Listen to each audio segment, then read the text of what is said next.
Hello pong muli, teeth and gums, sign and symptoms pa rin po tayo, inflamed gums.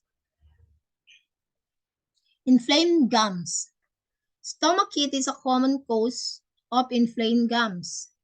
This may be both full heat and empty heat from stomachache deficiency.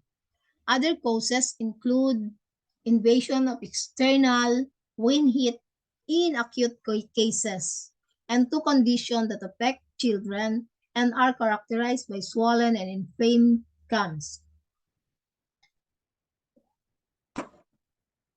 The most common cause of inflamed gums is heat or empty heat in the stomach and or large intestine. Yin fire may also cause inflamed gums. Stomach heat. Inflamed gums, foul breath, mouth ulcers, especially on the lower gums, thirst, burning epigastric pain, sour regurgitation, nausea, excessive hunger, a feeling of heat, red tongue with a yellow coating, overflowing rapid pulse. Acupuncture po natin, stomach 44, large intestine 4, stomach 21, large intestine 11.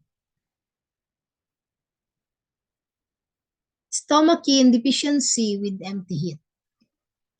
Inflamed gums, especially the lower gum, bleeding gums, mouth ulcers with a white rim, dry mouth and throat, especially in the afternoon, thirst with a desire to drink and a small sip, dull or burning epigastric pain, feeling of heat in the afternoon, dry stools, slight feeling of fullness after eating, night sweating, palm heat, red tongue, or red center only, without coating in the center, floating, empty, and rapid pulse.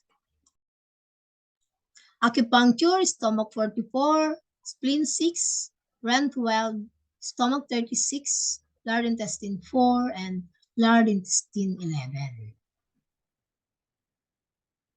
Invasion of wind heat. Inflamed gums, aversion to cold, fever,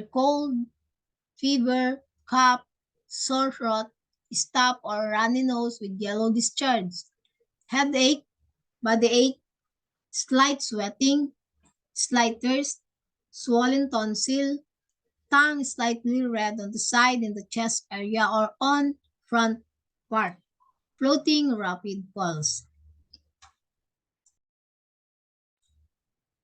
Purple leg, teeth nutritional impairment pattern. Swollen, inflamed, and bleeding gums, cracked lips, painful legs, swelling of the legs in patches like clouds and discolored like unripe aubergine seeds, hardness of the flesh, difficulty in walking. There are actually two manifestations of this pattern, one with damp cold and the other with toxic heat. If there is damp cold, there will also be a feeling of heaviness, cold limbs, edema, and ache in the joints. If there is toxic heat, there will be a bitter taste, dry mouth, thirst, foul breath, red tongue with red points, and thick, sticky, yellow coating, and an overflowing, slippery, rapid pulse.